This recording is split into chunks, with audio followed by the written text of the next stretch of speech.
नमस्कार, स्वागत है आपका बुलेटिन में और मैं हूं आपके साथ दुर्गेश पांडे। बात करेंगे खबरों की। प्रदेश की 18 नगर परिषद और 28 नगर पालिकाओं के लिए चल रहे चुनाव प्रक्रिया के तहत 19 जून को वोटिंग हुई थी। वहीं 22 जून यानी कल बुधवार को चुनाव के नतीजे आने हैं, जिसको लेकर प्रशासन ने भी अपनी तैयारियां पूरी कर ली हैं। वहीं काउंटिंग के दौरान काउंटिंग हॉल में मोबाइल फोन, घड़ी, बेल्ट और पर्स ले जाना प्रतिबंधित है।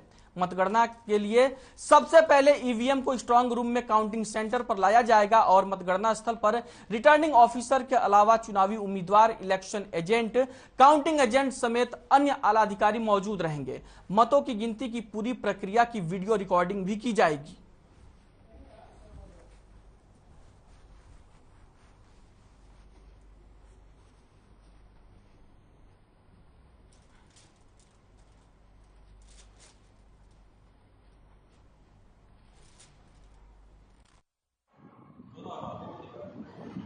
वार्ड वाइज मशीन्स ईवीएम्स आएंगी और साइमल्टेनियसली होगा वार्ड्स का भी और प्रेसिडेंट का भी। वार्ड्स का जो रिजल्ट है वो साथ के साथ जैसे जैसे बनता रहेगा वो डिक्लेयर होता चला जाएगा। प्रेसिडेंट का जाहिर सी बात है लास्ट मशीन के साथ ही संपन्न होगा और उसका फिर डिक्लेरेशन अंत में होगा। सर्टिफिकेट उनको साथ ही दे दी जाएंगे। हाँ, जिन बूथ्स के रिजल्ट्स आते रहेंगे उनके सर्टिफिकेट साथ के साथ जारी किए जाते हैं।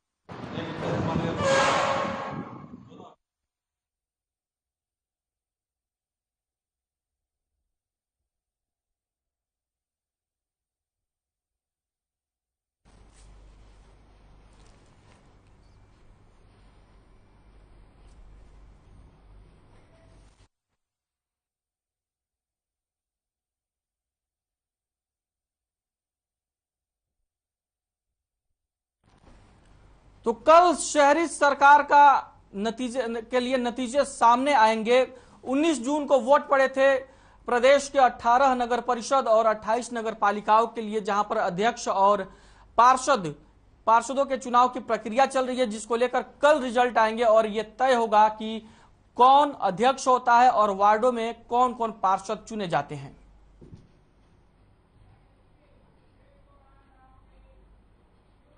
शहरी सरकार के लिए चल रही चुनाव प्रक्रिया से जुड़ी कुछ जानकारियां हम आपको ग्राफिक्स के जरिए दे रहे हैं। नगर परिषद 18 है,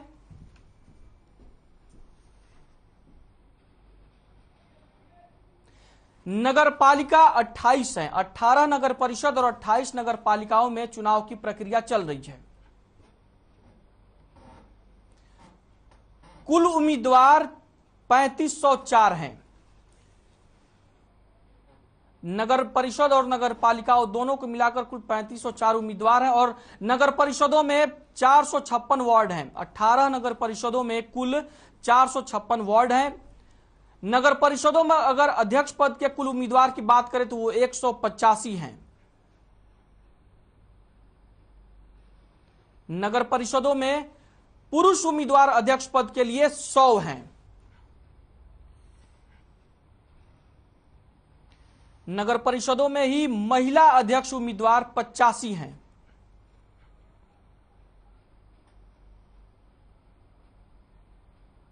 सर्वसम्मति से 15 पार्षद चुन लिए गए हैं निर्विरोध।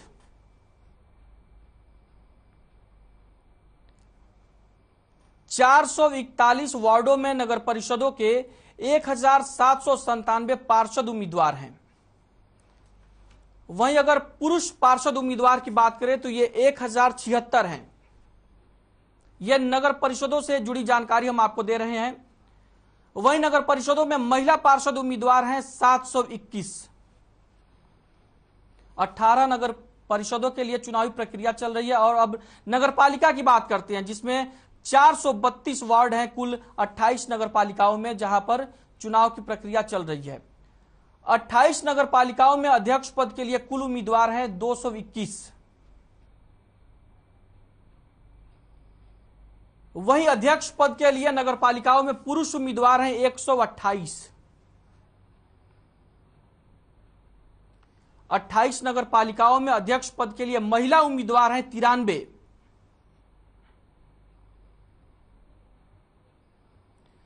432 वार्डों में सर्वसम्मति से चुने गए कुल पार्षद हैं 33। जिसके बाद से कुल 399 वार्डों में कुल पार्षद उम्मीदवार बचे हैं 1301। कुल पुरुष पार्षद उम्मीदवार हैं 783।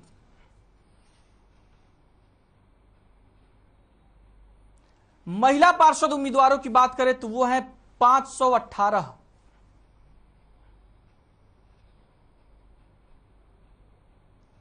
अब बताते हैं कहां कहां नगर परिषद के चुनाव हो रहे हैं। तो भिवानी, चरखी दादरी, झज्जर, बहादुरगढ़, कैथल, नारनौल, नूह, फतेहाबाद, टोहाना, सोहना, हांसी, नरवाना, जींद, पलवल, होडल, यहां पर नगर परिषद के चुनाव हो रहे हैं। उसकी प्रक्रिया चल रही है और कल नतीजे आएंगे। गोहाना, मंडी, डबवाली, यहां भी नगर परिषद के चुनाव की प्रक्रिया चल रही है, जिसके नतीजे कल आएंगे।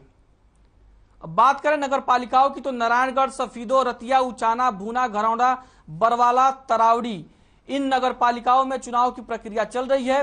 वहीं निसिंग, असंध, चीका, राजौंद, महेंद्रगढ़, नांगल चौधरी, फिरोजपुर झिरका, पुन्हाना, ये नगर पालिकाएं भी चुनावी प्रक्रिया से गुजर रही हैं। इस्माइलाबाद, शाहबाद, पिहोवा, लाडवा, समालखा, महम, बावल, गन्नौर में भी नगर पालिका के लिए चुनाव की प्रक्रिया चल रही है। वहीं कुंडली, एलनाबाद, रानिया और सढौरा में भी नगर पालिका के लिए चुनाव की प्रक्रिया चल रही है, जिसके नतीजे कल आएंगे।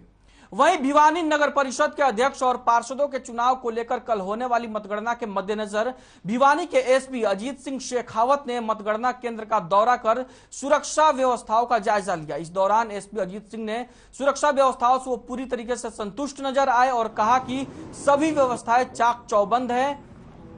3 से 4 लेयर की सुरक्षा व्यवस्था की गई है और चेकिंग के बाद ही पोलिंग एजेंट बने लोगों को अंदर आने दिया जाएगा। उन्होंने ये भी बताया कि तमाम व्यवस्थाएं कर ली गई हैं और प्रशासन हर तरीके से चौकस है।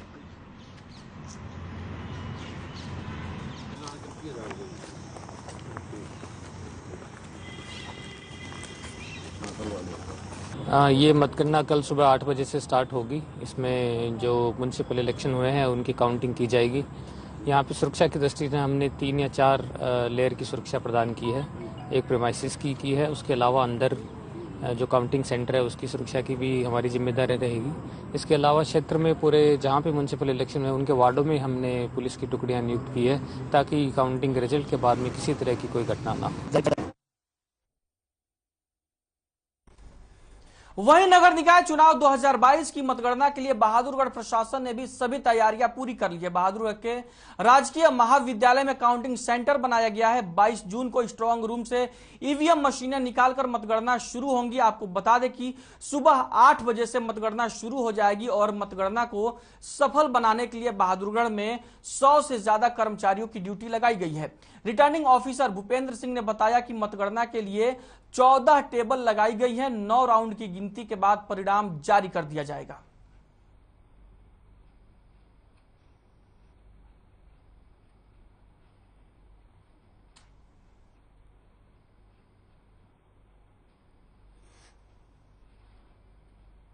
वहीं योग दिवस के मौके पर प्रदेश के मुख्यमंत्री मनोहर लाल ने भिवानी में योग किया। इस दौरान सीएम ने कहा कि योग करने से स्वभाव अच्छा होता है। अंतर्राष्ट्रीय योग दिवस के मौके पर सीएम मनोहर लाल ने बड़ा ऐलान किया। सीएम ने अग्निपथ योजना को लेकर घोषणा की और कहा कि हरियाणा में अग्निवीरों को सरकारी नौकरी की गारंटी दी जाती है। वहीं इसको लेकर सीएम ने ट्वीट भी किया था जिसमें लिखा था कि मैं घोषणा करता हूं कि अग्निपथ योजना के तहत 4 साल देश की सेवा करने के बाद वापिस आने वाले अग्निवीरों को गारंटी के साथ हरियाणा सरकार में नौकरी दी जाएगी।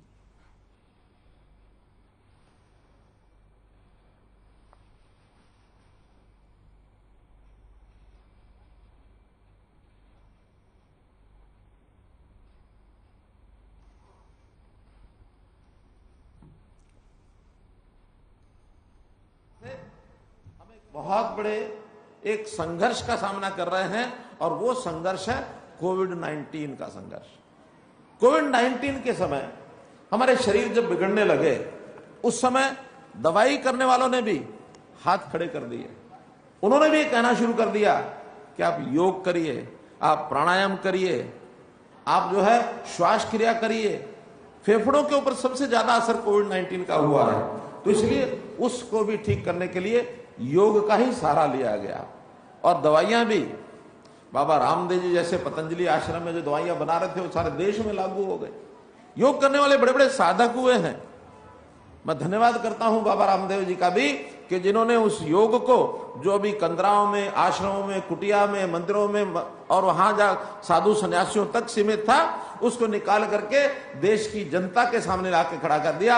आज पार्कों में, आज ग्राउंड्स में हजारों हजार लोग ये योग करने के लिए आते हैं। कि योग को ये माने कि योग करना हमारे लिए स्वस्थ भव, ये आशीर्वाद है।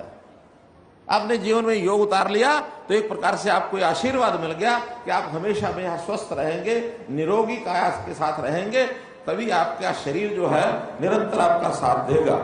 आपको एक संकल्प लेना चाहिए कि अगले योग दिवस तक, जो भी अगला हमारा 21 जून का योग दिवस आएगा, उस समय तक हम जो है एक जीवन में कोई ना कोई एक परिवर्तन, कोई एक खाने पीने की, स्वभाव की कोई भी हमारी बुरी आदत अगर जीवन में लगी हुई है उसको दूर करेंगे। खास करके युवाओं को मैं अपील करता हूं कि आज हरियाणा में, खास करके पंजाब बॉर्डरिंग जो जिले हैं उन जिलों में और नशे का एक प्रचलन ये शुरू हुआ है और उसके लिए बहुत प्रकार की मेडिसिन इसका उपयोग करने लगे हैं। तो मेरा निवेदन है, इस नशे से हमको दूर होना है। अगर नशे से शरीर को बचा लेंगे तो ये शरीर हमारा सुनहरा एक प्रकार का, यानी जैसे सोने की चीज कही जाती है, डायमंड की चीज कही जाती है, सर्वश्रेष्ठ शरीर अगर रखना है तो इस नशे से मुक्ति ये हमको चाहिए। हमको पर्यावरण के नाते से, क्योंकि कोविड के दिनों में देखा ऑक्सीजन की कमी ये एक प्रकार की हमारे शरीर को जो परेशान कर रही थी वो ऑक्सीजन था। तो ऑक्सीजन को पर्याप्त मात्रा में पैदा करने के लिए पर्यावरण को सुरक्षित रखना, कोई ना कोई पेड़ लगाना, अपने घर के अंदर लगाना, आसपास लगाना, ये पर्यावरण को सुरक्षित दृष्टि से। और आजकल तो समय है जून, जुलाई, अगस्त, सितंबर, ये 4 महीने का समय ऐसा होता है जिसमें पौधारोपण करना चाहिए और पौधे को सुरक्षित करके कम से कम 3 साल तक सुरक्षित वो रहेगा। जड़ें पकड़ने के बाद वो वृक्ष का रूप लेगा और एक वृक्ष हमने जीवन में लगा दिया तो ये मानो जीवन भर की हमें जो ऑक्सीजन चाहिए उस ऑक्सीजन को पैदा करने के लिए हमने जो प्रकृति का ऋण है ये ऋण उतार दिया। लेकिन 4 साल की ट्रेनिंग के बाद अगर वो वापस आता है तो बहुत उपयोगी व्यक्ति बनकर के आएगा। उसमें उसकी ये नहीं है कि कोई नौकरी जीवन भर की है, नौकरी तो वास्तव में उसके बाद ही उसको करनी है। पूरा जीवन हमारा 60, 65, 70 साल तक एक प्रकार से स्वस्थ रहता है, कैपेबल रहता है, सक्षम रहता है। अब उस समय हम लोग अपने हरियाणा के अंदर जो नौकरियां देते हैं, हम भी 10 प्रकार के उनके टेस्ट लेते हैं, ट्रेनिंग कराते हैं, सब कराते हैं। हमको ये ध्यान में आया कि इतनी बड़ी संख्या तो है नहीं जो वापस आएगी। हर साल आज से 4 साल के बाद पहली भर्ती इस साल होगी तो 4 साल के बाद उसमें से यानी 75% जो लोग वापस आएंगे उनको हरियाणा सरकार की नौकरियों में, यानी उनको खपाना, उनको लेना, उनको सुरक्षित नौकरी देना ये बहुत कठिन नहीं है। तो मैं आज घोषणा करता हूं कि जो लोग चाहेंगे हरियाणा सरकार की नौकरी में आने के लिए उन सबको गारंटेड नौकरी दी जाएगी, कोई खाली नहीं रहेगा, इसके हम गारंटी लेते हैं। ग्रुप सी की नौकरी में जो भी किसी कैडर में भर्ती होना चाहे भर्ती हो जाए, और नहीं तो हमारी पुलिस की नौकरी ऐसी है गारंटेड उसको जरूर मिलेगी। वही खबर चंडीगढ़ से है जहां मुख्य सचिव संजीव कौशल ने फायर सेफ्टी ऑडिट को लेकर अहम बैठक की, जिसमें अधिकारियों को निर्देश दिए गए कि आने वाले 1 हफ्ते में प्रदेश में चल रहे सिनेमा घरों और मल्टीप्लेक्सों तथा उनका विशेष फायर सेफ्टी ऑडिट किया जाए। इसी तरीके से आने वाले समय में विश्वविद्यालयों और हॉस्टलों का भी फायर सेफ्टी ऑडिट किया जाए।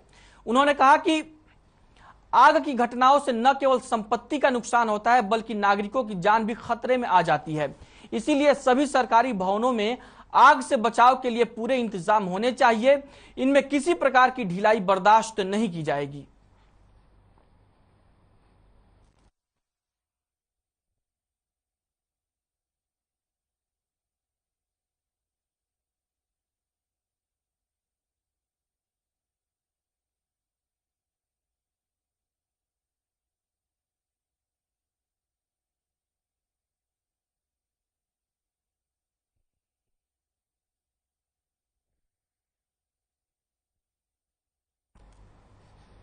वहीं उप मुख्यमंत्री दुष्यंत चौटाला ने प्रदेशवासियों को अंतर्राष्ट्रीय योग दिवस पर हार्दिक शुभकामनाएं दी। उन्होंने कहा कि योग भारतीय संस्कृति की वो प्राचीन विद्या है जो मानव शरीर को नई ऊर्जा से भर देता है। साथ ही उन्होंने इस अवसर पर लोगों से अपील की कि सभी लोग जीवन में शारीरिक, मानसिक और आध्यात्मिक संतुलन के लिए योग को नियमित दिनचर्या में शामिल करें।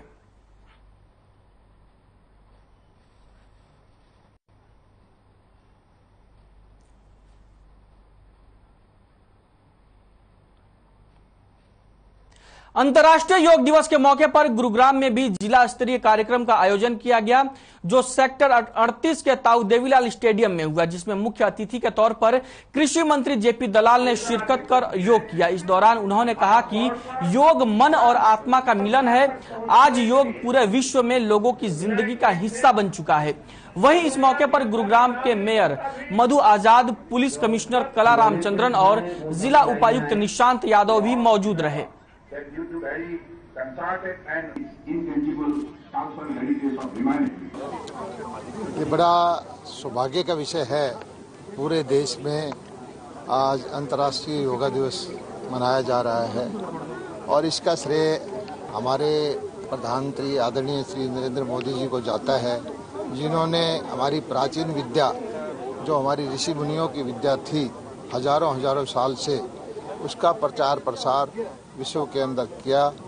और आज हरियाणा के अंदर भी प्रत्येक जिला स्तर पर यह कार्यक्रम हुआ है। भिवानी के अंदर राज्य स्तरीय कार्यक्रम हमारे मुख्यमंत्री मनोहर लाल जी के द्वारा इसमें भाग लिया।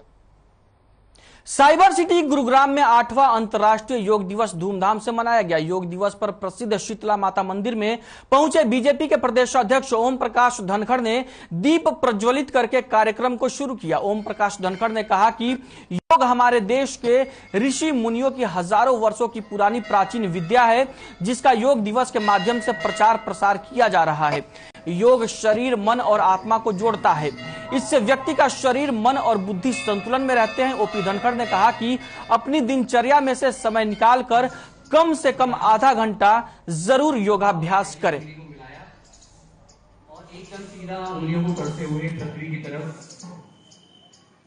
सबसे पहले मैं अंतर्राष्ट्रीय योग दिवस पर सबको शुभकामनाएं देता हूं। योगाभ्यास जहां हमारे शरीर को संतुलित करता है, वहाँ हमारे मन, बुद्धि और आत्मा तक को जो है बेहतर बनाने के लिए एक ऐसा माध्यम हमारे ऋषि मुनियों ने दिया है, जो लगातार और बेहतरी की ओर हमको ले जाता है।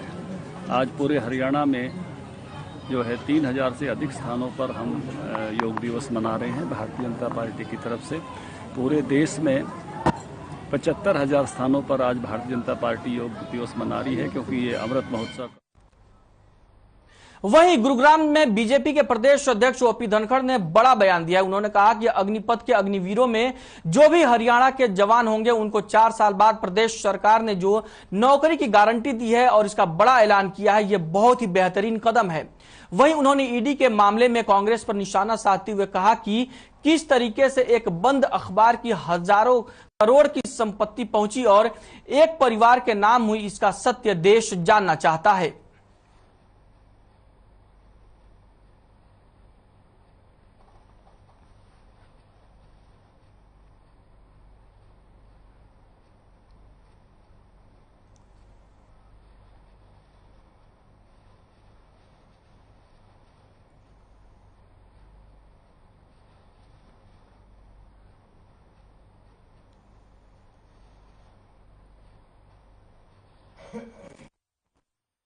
हमारे मुख्यमंत्री मनोहर लाल जी ने सुबह सुबह ये अच्छी घोषणा की कि जितने भी अग्निवीर हरियाणा से जाएंगे, 4 साल की नौकरी करके वापस लौटेंगे, तो सबको गारंटी से जो है नौकरी दी जाएगी। ये उन्होंने जॉब गारंटी का आज आश्वासन दिया। मैं इसके लिए हरियाणा सरकार को, हमारे मुख्यमंत्री जी को बधाई देता हूँ। बहुत सीधा सा सवाल है, आम जनता तक, सब तक पहुँच गया है। एक बंद अखबार जो बहुत सारा इन दिनों में चल नहीं रहा था, जिसकी संपत्ति 2000 करोड़ ये हो गई है, और 2000 करोड़ की संपत्ति किसी इंस्टीट्यूट की संपत्ति, किसी संस्था की संपत्ति, किस प्रकार से परिवारजनों के नाम ज़्यादा पहुंच गई है, ये सारे के सारे सवाल बहुत स्वाभाविक है और देश की जनता इस पर सत्य जानना चाहती है। और तो इस नाते से ये सत्य देश के सामने आना ही चाहिए। इसलिए कांग्रेस पार्टी को इससे मैं कहूँगा कि इस प्रकार के प्रदर्शनों से इसको ढके नहीं।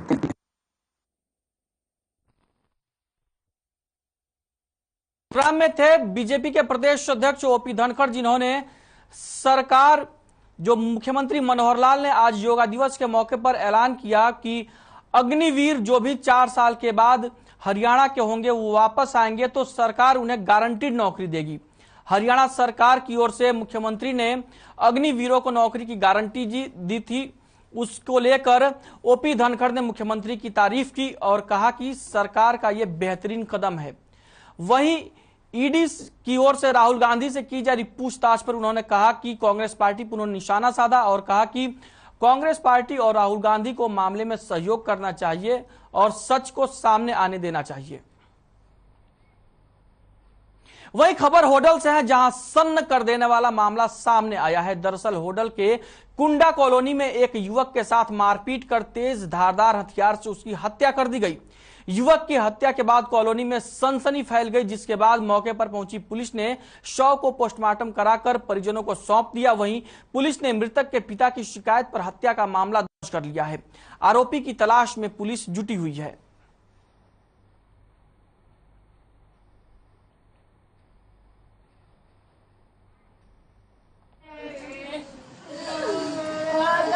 दिगंबर ने मारो जी। कैसे, किस चीज से मारा था? छुराते। किस बात को लेके झगड़ा हुआ था?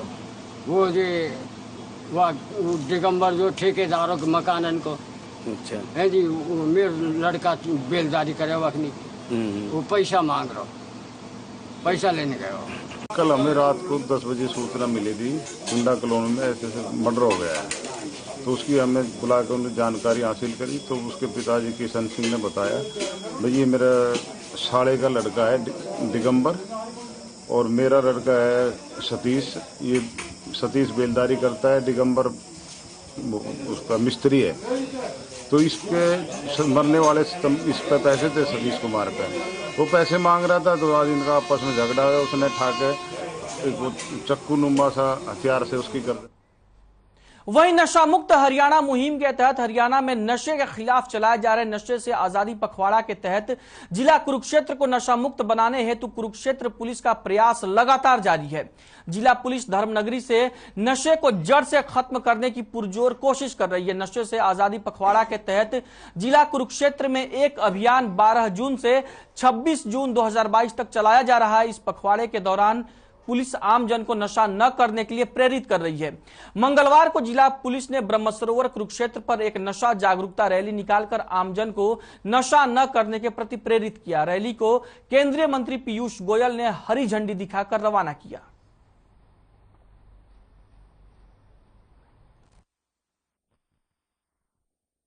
जी 12 तारीख से लेकर 26 तारीख तक एक स्पेशल कैंपेन है नशे में, जिसमें हम जो जगह जगह पे वीड्स है उसको भी डिस्ट्रॉय कर रहे हैं, पर्चे भी दे रहे हैं नशे के जहाँ पे भी इनपुट है। गांव में जाके लोगों को मोटिवेट भी कर रहे हैं कि वो नशे के खिलाफ जो टोल फ्री नंबर्स हैं हमारे या हेल्पलाइन है नेशनल, उस पर इंटीमेशन दें।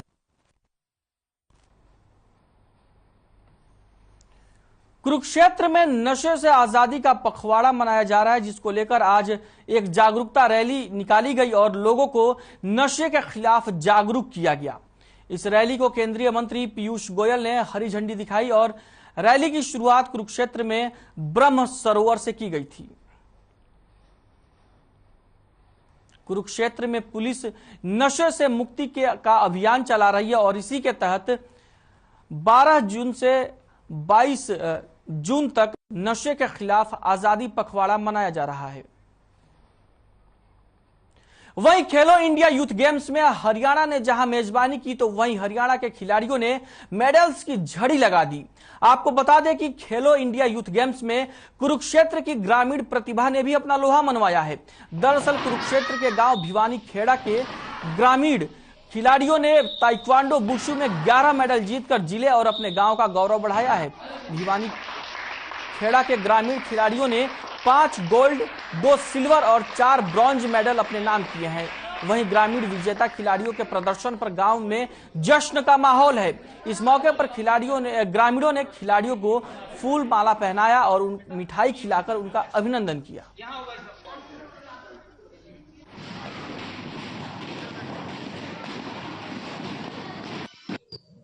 हमारे सारे गांव के बच्चे यहाँ ताई कमांडो में बड़ी मेहनत करते हैं।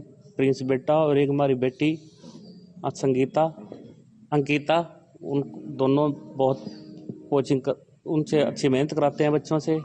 और हमारे गांव में ये बच्चे 11 मेडल लेके आए हैं और हमारे गांव को बड़े गर्व की बात है। भी हमारे बच्चे हमारे गांव भिवानी खेड़े के लिए 11 मेडल जीत के लाए हैं। भिवानी खेड़ा ताई कमांडो क्लब से बोल रही हूँ। हमारे बच्चे यहाँ प्रैक्टिस के लिए आते हैं और इनके 2 कोच हैं, अंकिता और प्रिंस, जो बहुत अच्छी कोचिंग कराते हैं। और हमारे बच्चे अब भी मेडल जीत कर आए हैं और पिछली बार भी काफ़ी मेडल जीत कर आए थे और ट्रॉफी भी लेके आए थे। हम ये आशा करते हैं कि ऐसे यहाँ आने से हमारे बच्चे एक तो आवारा नहीं फिरते और ना कोई बुरी संगत में पड़ते हैं। अपना अच्छा इनका टाइम यूज हो रहा है। ताई कमांडो में प्रैक्टिस करती हूँ। अब हम यहाँ पे यूथ गेम्स के लिए गए थे और अब यहाँ पे वुशु में 11 मेडल आए हैं, जिसमें 5 गोल्ड, 2 सिल्वर और 4 ब्रोंज आए हैं। इससे पहले हम स्टेट गेम के लिए गए थे, वहाँ पे हमारे 23 मेडल आए थे। और मैं चाहती हूँ कि आगे हमारी एकेडमी का नाम और हमारे गांव का नाम रोशन हो, हमारे ऐसे मेडल आते रहे। बुलेटिन में फिलहाल के लिए इतना ही। मुझे दीजिए इजाजत और आप बने रहिए हर खबर के साथ।